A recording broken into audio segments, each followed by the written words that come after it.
guess I'm supposed to say table 15 is the best table.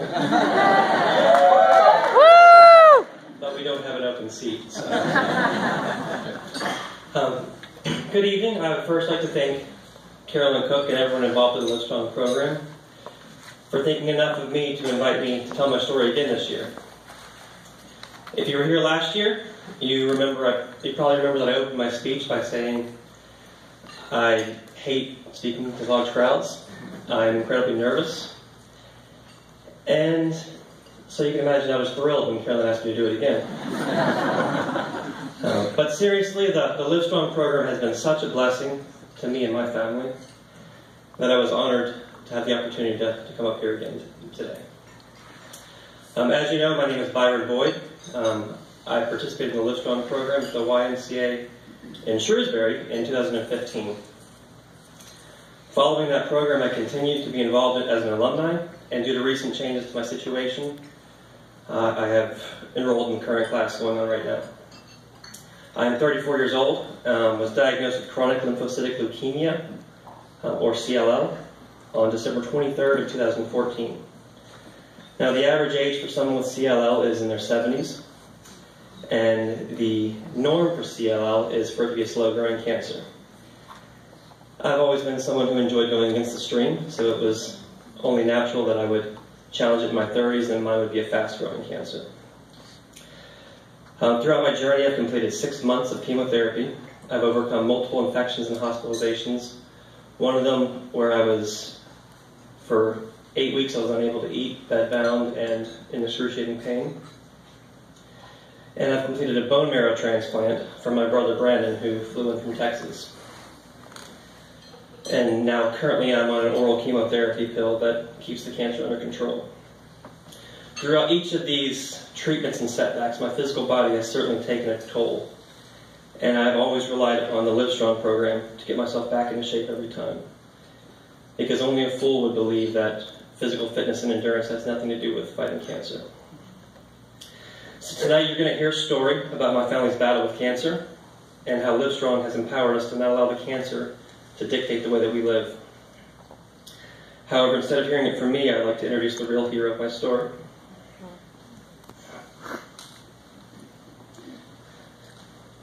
My loving and beautiful and amazing wife, Michal Ann, is right here next to me. Excuse me. A little over a decade ago, the Lord blessed me by placing her in my life because He knew that I couldn't do this on my own. And whether she's wearing her mother hat, raising our 3 little girls, wearing her caregiver hat, taking care of me when I can't take care of myself, or wearing her business hat when she's running her clothing business out of her home so I don't have to worry about finances when I can't work. Or when she wears her wife hat, which she wears exceptionally well. She's a part of this journey, and she always will be. I have been able to remain positive throughout this entire journey, and in many ways I do see my cancer as a positive thing in my life. And the only reasons I'm able to do that is through my faith in Jesus Christ and the endless support from my adoring wife. So without saying anything further, I'm going to figuratively pass the microphone over to Michal Ann.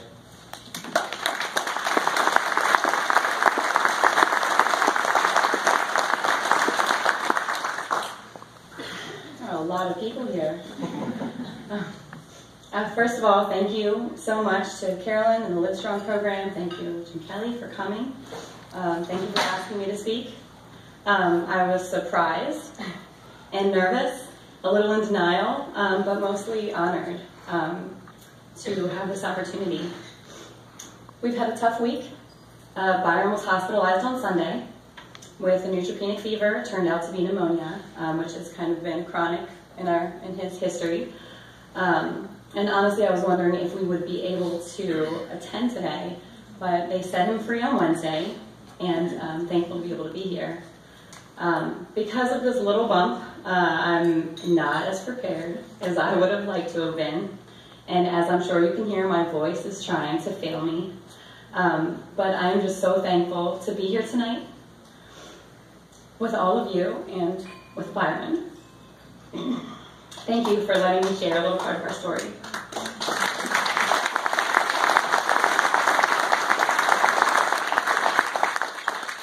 do my best to, stumble through this. For us, December 23rd, 2014 was a day like any other before the holidays. Probably one much like you had. I was out getting a few last-minute items for Christmas, and Byron was home with the girls. There were only 2 at the time. And I walked in the door excited to show Byron these treasures that I had found that I just knew the girls would love.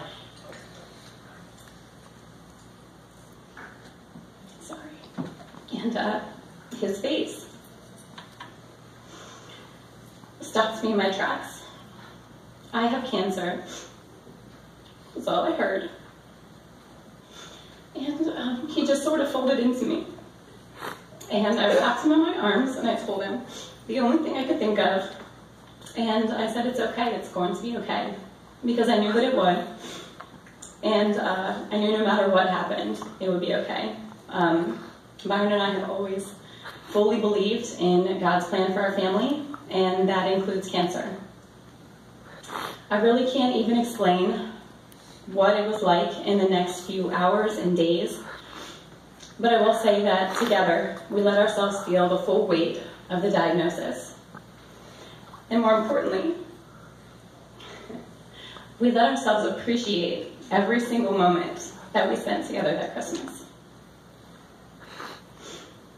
We talked and prayed and cried and laughed, and then we started moving forward. We started trying to simplify life, researching treatments. Byron started chemo. We reevaluated the way we eat, sleep, and live. Got pregnant, all the things people do after a cancer diagnosis. But in all of this, I realized, whether I realized it or not, my duties as a loving wife and helpmeet for the one whom my soul loves changed. They grew. And I knew that I would do as much as is in my power to keep this amazing man happy and healthy and with us.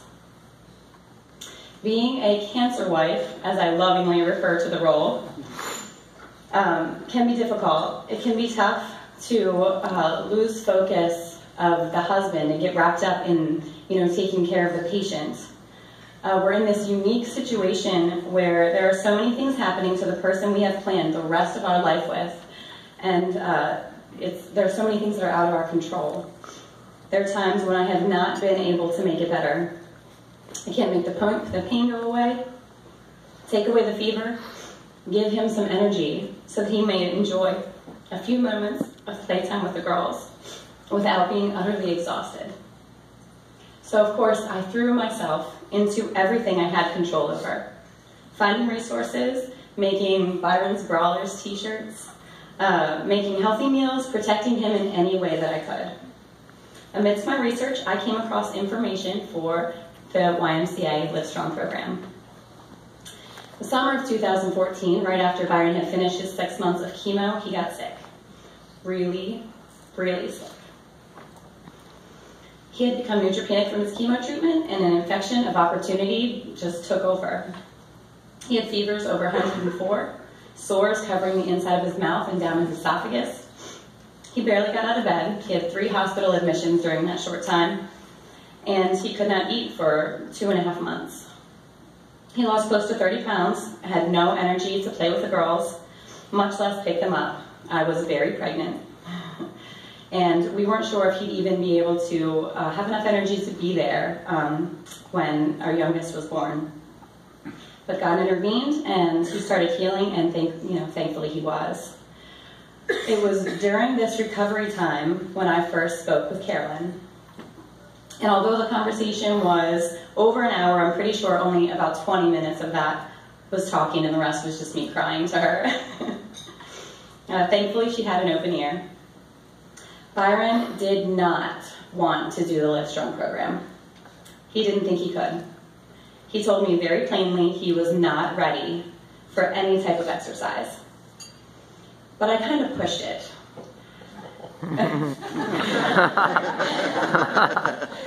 And after speaking with Carolyn, I knew that this was something he needed, something our family needed.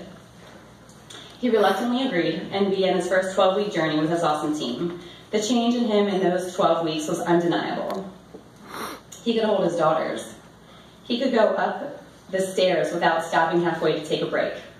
He could go out in the yard and run around and play soccer, even if only for a short time. The change was not only physical, but he was more confident.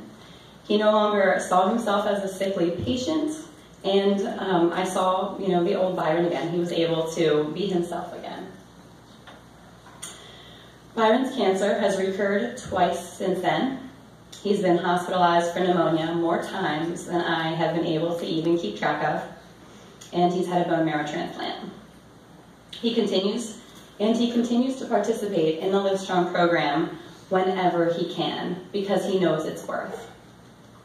It's not just a 12-week program. It's a program that continues to be there for cancer survivors and their spouses whenever they are needed. I'm amazed at how much these people have opened their arms to me and allowed me to be a part of their family, because, that's what it is. It's a family, and they're some of the bravest people that I've ever met. The support is incredible, and no one can understand the situation better than someone who's going through a similar one. During the last session, Byron met a friend in a similar situation, young guy with cancer, young wife, kid. And I would go with him when I could, and I had the opportunity to get to know this friend. And then I got to meet his wife. Fast friends. No one had ever been able to understand what I was going through the way that she can. And it's a lifelong friendship made possible by the Livestrong program. And Byron and I have many more like it. It's easy to see the physical benefits of the program through measurable statistics, which show amazing success. But hopefully I've been able to show you just a glimpse of the other ways that this program has helped our family. Thank you. Thank you all so much for being here, for supporting this, for supporting us, and for making this program possible. Honestly, we wouldn't be where we are without you. There's a little saying I came across somewhere in these past 3 years, and for me it kind of sums up my role in this great adventure. Byron, your struggle is my struggle, your joy is my joy, and I will stand with you as long as it takes.